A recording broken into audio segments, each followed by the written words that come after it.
Fjala sot. E re.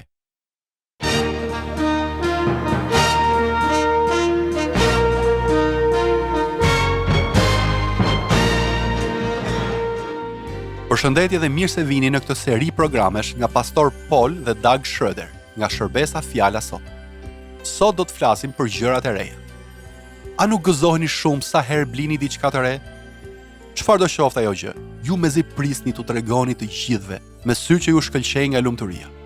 Por, a mund ta imagjinoni se sa shumë më të lumtur do të jeni sikur e gjithë shenja juaj të bëhet e re?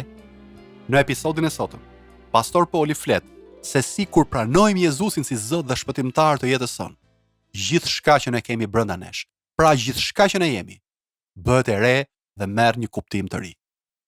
Zbuloni se si edhe ju mund të bëheni një njeri krejt i ri, me mendime të reja, me qëndrime të reja kundrejt gjërave që më parë diktonin jetën tuaj, me pasione dhe synime të reja për gjithë jetën tuaj.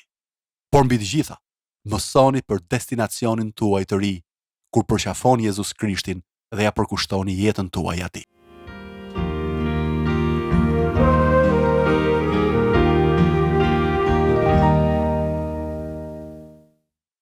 Jezu Krishti tha: "Ja, unë i bëj të gjitha gjërat të reja." Kjo është diçka e mrekullueshme. Faktikisht, ka dhe një tekst tjetër. Ata që kanë një Bibël përpara mund ta shënojnë këtë numër dhe ata që janë duke i dhënë makinës mund përpiqen ta mbajnë mend. E 2 Korintasve, kapitulli 5, vargu 17. Më lejoni t'ju a lexoj. Prandaj, nëse dikush është në Krishtin, ai është një krijesë e re. Gjërat e vjetra kanë shkuar. Ja, të gjitha gjërat u bën të reja. Unë dua që ju të mendoni për këtë gjatë kësaj periudhe të vitit, sepse edhe pse nuk është periudha e vitit të ri, ky mesazh gjen zbatim gjithmonë. Çdo ditë është e re. Më kujtohet kur isha fëmijë që babai im më mësonte se çdo ditë është një ditë e re. Sa po zgjohemi në mëngjes, Zoti na sjell në mendje se kjo është një ditë e re për t'i shërbyer atij, për ta adhuruar dhe për të jetuar me të. E kaluara ka shkuar. Mos jetoni në të shkuarën. Sigurisht, është bukur të kujtojmë gjëra të këndshme nga e kaluara, por në çfarëdo që bëjmë, nuk duhet ta lejojmë Satanin të na shqetësojë për mëkatet e së shkuarës. Ju e dini se djalli është akuzuesi. Djalli dëshiron të na shkatërrojë dhe të na vjedh gëzimin. Ai dëshiron të shkatërrojë jetën tonë dhe jo vetëm këtë jetë, por edhe përjetësinë. Ai dëshiron të na shkatërrojë përjetësisht. Kështu në vend të kësaj, kujtoni këtë temë mbi të ren. Kushdo që beson në Jezu Krishtin është një njeri i ri, një krijesë e re. Ne kemi gjëra të reja në mendjen tonë. Sigurisht e tham, ja vlen të kujtojmë gjërat nëse festojmë për vjetore e gjëra të tilla. Kjo është një ide e mrekullueshme, nuk ka asgjë të keqe këtu. Nuk po them se jam kundër të kujtuarit të gjërave, por thjesht dua që ju të jeni të vetëdijshëm se kur jemi në Jezu Krishtin gjithçka është e re. Dhe them këtë me shumë bindje. Në fakt në 10-ën e vjetër ka një referencë që mendoj se ja vlen ta shohim. Hapni Biblat ose mbajini shënim. Isaia 42, vargu 10. Këndojini Zotit një kantik të ri, lëvdimin e tij në skajet e tokës. Më pëlqen ky varg. Këndoni një këngë të re dhe mendoj se kjo është një mënyrë e mirë për ta filluar çdo ditë. Ne nuk këndojmë mjaftueshëm. Vite më parë ne i mësonim përmendësh himnet dhe sot jam shumë i njohës për këtë. Një varg nga një himn më vjen në mendje dhe unë mund ta këndoj atë përmendësh. Kjo është një gjë që mendoj se u mungon të rinjve sot. Ata nuk mësojnë më përmendësh siç bënim ne në kohën tonë. E njëjta gjë ndodh edhe me vargjet përmendësh. Shkrimi na thotë të jemi të mbushur me fjalën e Perëndisë. Sigurisht kjo nuk do të thotë thjesht mësim përmendësh i fjalëve, por do të thotë të jesh frymërisht i mbushur dhe të kesh praninë e Perëndisë. Më pëlqen ta krahasoj këtë me një radio me valë të shkurtra, që është gjithmonë e sintonizuar në një kanal të caktuar. Konsiderojeni veten tuaj, trupin tuaj, si një radio me valë të shkurtra që është gjithmonë e sintonizuar tek Perëndia. Për shembull, kur shihni një zjarr fikse apo një ambulancë që është drejtuar me shpejtësi për diku, menjëherë ju mund të luteni: Perëndi, lutem që ti të jesh me atë person që ka psuar aksident, ku është drejtuar zjarrfiksja apo ambulanca. Ime atë person, ndihmoje, shpëtoje atë Zot, nëse është në vullnetin tënd ta bësh. Vazhdimisht, jini në kontakt me Perëndin duke falenderuar atë. Kur diçka e mrekullueshme ndodh, lavdërojeni dhe falenderoni Perëndin. Nuk ka pse të prisni deri në fund ditës. Ju gjithmonë mund të jeni në kontakt me Perëndin. Mendoj se ky është kuptimi i vërtet i të luturit pa pushim. Pra, thelbi është që ju të jeni vazhdimisht duke folur me Perëndin që është gjithmonë me ju. Kur ju jeni një njeri i ri në Jezu Krishtin, të gjitha gjërat janë të reja. Së pari, ju keni prioritete të reja. E besoni apo jo, në jetën tuaj ka disa gjëra që vijnë të parat.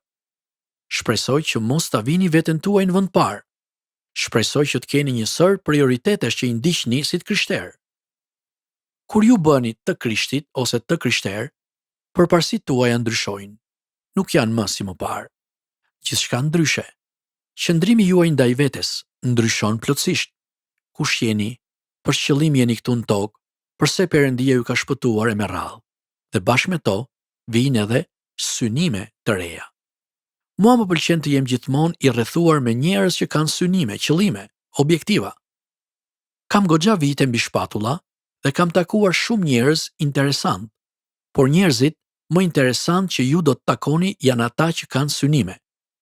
Ata që kanë gjëra drejt të cilave po lëvizin e po punojnë, gjëra të cilave u kanë përkushtuar parat dhe kohën. Dhe nuk ndryshojnë vetëm synimet e tyre. Unë kam takuar njerëz që pasi janë bërë të krishterë, kanë thënë se ka nevojë për miq të rinj, sepse nuk duan më të pinë e të dehen. Dhe miqtë tuaj të vjetër mund t'ju tallin e të qeshin me ju, kështu që nuk janë më miq të mirë. E një vend i mirë për të bërë miq të rinj është kisha, sepse aty njerëzit kanë të njëjtat prioritete dhe synime. Kështu, kur bëheni të krishterë të Krishtit, ju do të keni një personalitet të ri. Gjërat ndryshojnë pra. Disa aspekte të caktuara të personalitetit tuaj nuk do të ndryshojnë.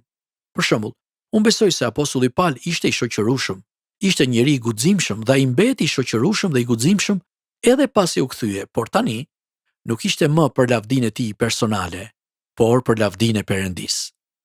Në të njëjtën mënyrë, unë besoj që nëse para kthimit ju keni qenë introvert dhe keni patur të vështirë të filloni një bisedë me njerëzit, edhe pasi të bënit krishterë, gjasat janë që përsëri të jeni introvert dhe do t'ju duhet të mësoni dhe të praktikoheni e të bëni pak më të vendosur për të ndarë Krishtin me njerëzit.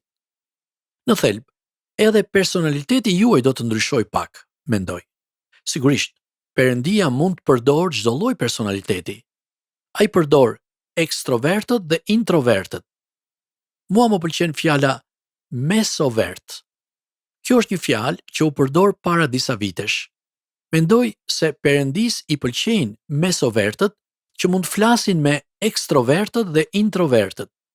Gjithsesi, ju do të keni miq të rinj, ëndra të reja e mbi gjitha, ju do të keni disa qëndrime të reja. Për shembull, një qëndrim që do të ndryshojë automatikisht është qëndrimi juaj në lidhje me parat. Kur nuk jeni të krishterë, qëndrimi juaj është të synoni sa më shumë famë, sa më shumë para, sa më shumë vëmendje nga të tjerët, sa më shumë influencë mbi të tjerët. Pra, qëndrimi juaj në thelb është të përdorni të tjerët për të arritur synimet tuaja. Unë kam dëgjuar njerëz të tillë që thonë për miqtë e tyre: "Po përdor filanin se e kam mik. Ai do të më ndihmojë të shtoj përfitimet e biznesit tim, sepse ka njohuri në këtë fushë apo në atë fushë." Është për të ardhur keq. Një nga të njohurit e mi, shumë vite më parë, kur e pyeta se çfarë ndodhi me një person që ne e njinim, ai tha: "Kuptova që nuk kisha më nevojë për të." Nuk kisha më nevojë për të. A nuk është e shëmtuar? Kjo është e tmerrshme. Mirë, një nga gjërat që do të zbuloni kur keni vendosur t'i besoni Krishtit është se do të keni një qëndrim të ri edhe ndaj vetes suaj, edhe ndaj trupit tuaj. Ju do të kuptoni se ai është tempulli i Perëndisë së gjallë dhe do të kujdesini më shumë për të. Do të bëni kujdes që të mos përdorni drogë apo substanca të tjera. Nëse do të ndodhë t'i përdorni, ju do të pendoheni dhe do të kërkoni faljen e Perëndisë e të ktheheni tek ai për forcën që ju nevojitet për të kapërcyer atë problem që pothuajse ju ka shkatërruar. Ju do të keni gjithashtu, siç e thash më parë, edhe një qëndrim të ndryshëm kundrejt parave. Dhe kjo është shumë e vërtetë. Ju do të kuptoni se, si krishterë, ju jeni administrator. Çdo gjë i përket Perëndis, dhe ai po ju lejon të kontrolloni parat për të, dhe do të vijë një kohë kur ju do t'i raportoni atij se çfarë keni bërë me gjërat që ai ju ka dhënë. Kjo është e vërtetë për trupin tuaj, për trurin tuaj, për ajrin që thithni, për kohën tuaj, për paratë që ai ju ka dhënë, për gjitha këto gjëra. Megjithatë, ju do të kuptoni se si krishterë keni një destinacion të ri. Ju nuk do të jeni më fatalist dhe as mos kokçarës që thonë, po të bëhet ç'të bëhet. Ju do të keni një destinacion. Ju e dini se qielli është shtëpia juaj dhe se ju jeni në rrugë sipër për atje. Kjo do të ndryshojë gjithçka. Kjo do t'ju jap një nxitje të re çdo ditë në mendimet tuaja, në lutjet tuaja, në çdo miqësi që keni, në çdo marrëdhënie. Çdo mendim që ju do të keni, do të jetë i ri. Është e mrekullueshme, miq. Nëse ndodh që të jetë viti i ri, kur ju të dëgjoni këto fjalë, le të jetë kjo një kohë kur ju të vendosni të zhyteni në fjalën e Perëndis.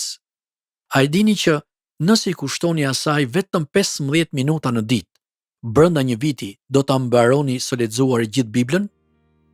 Gjithë Biblën brenda një viti për vetëm 15 minuta në ditë.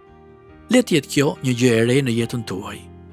Vëmendje e re për fjalën e Perëndis, adhurim i ri, synime të reja për të qenë një njeri i ri, një njeri që e do Jezusin dhe dëshiron që ai të jetë Zot dhe shpëtimtar i jetës së tij.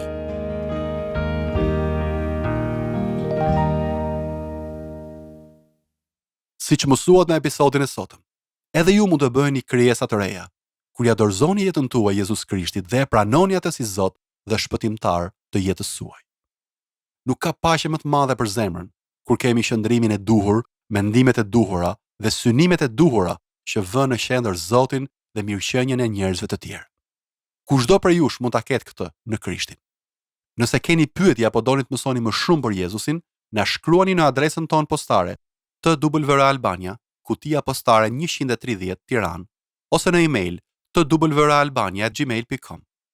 Këtë program dhe gjithë serin mund ta dëgjoni në YouTube në kanalin TWR Albania, playlista Fjala Sot. Ne ju falenderojmë që na ndoqët dhe ju urojmë një javë të mbushur me paqe dhe bekime.